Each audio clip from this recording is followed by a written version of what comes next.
Lesson 5, Unit 2, the exam unit. This is all about understanding retail business. This lesson focuses on concessions.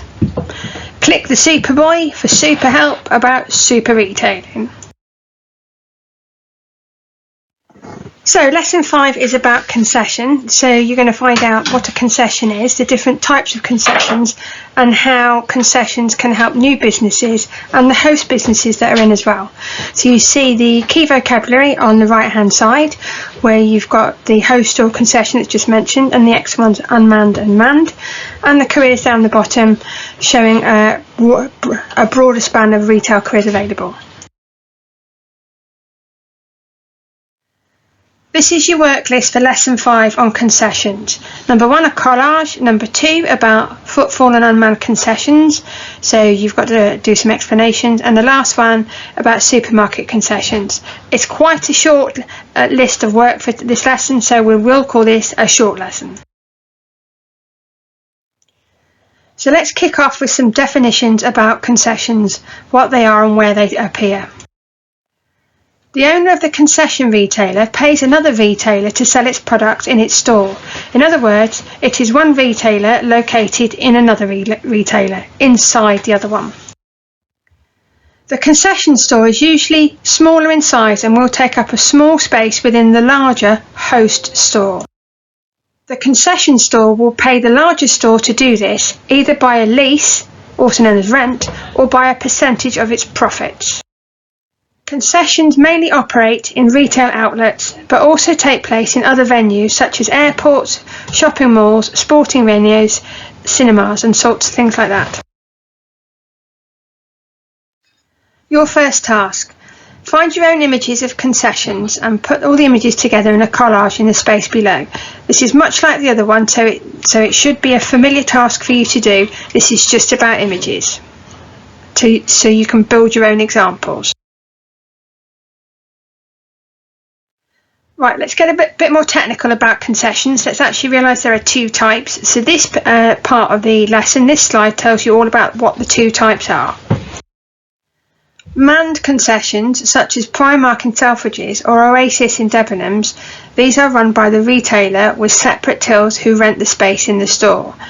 Manned doesn't mean that it's staffed by men. Manned literally means that whether it's staffed or not.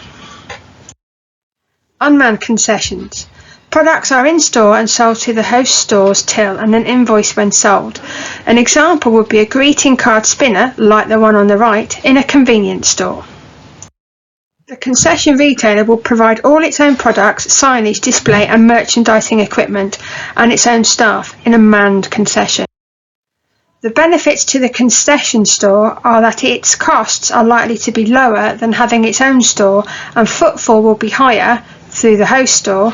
The increased footfall is also a benefit for the host store, the smaller concession giving a complementary increase in footfall for both sides of the retail arrangement. Task 2. It's about footfall and unmanned concessions. You need to explain why footfall is likely to be higher for a retailer which is located inside another larger store. So explain why the footfall for a concession is going to be higher when it's inside a larger store rather than having its own shop. And question 2, explain why a new small-scale retailer may choose to set up an unmanned concession retailer. So explain why a new shop, a new retailer might want to go straight for an unmanned concession. What are the benefits for that? You probably will have to scoot back to the last slide 6 and slide 4 to help you out with that.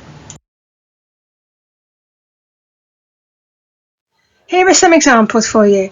Department stores and supermarkets who have large premises often rent their floor space to concession retailers. For example, Tesco stores often have a number of concessions within its supermarkets, and these include some of the images you can see below. As you can see, there's a Timpson's, the shoe repairers, that's in Tesco's.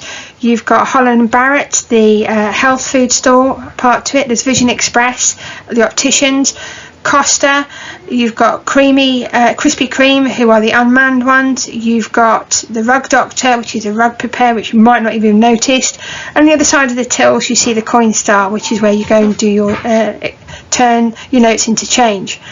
Now, these are just examples of concessions within Tesco's. I mean, the first one I went for was Costa and Next, but that's more of a lesson all about retail hubs.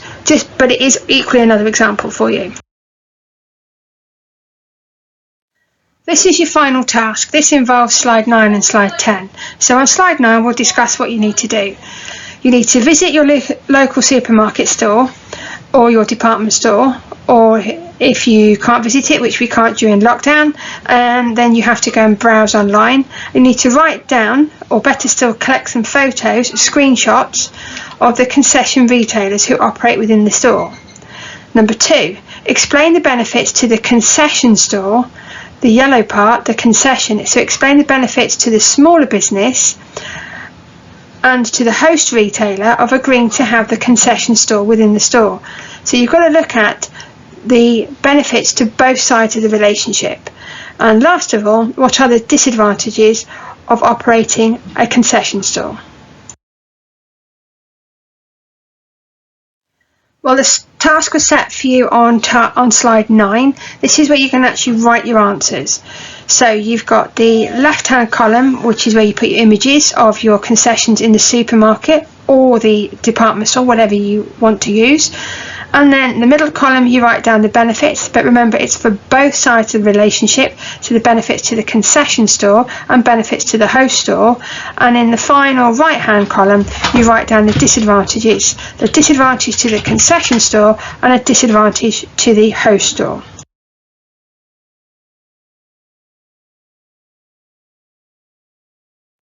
Well, that's it. You've completed lesson 5, and as you can see, there were 3 main tasks for you to do.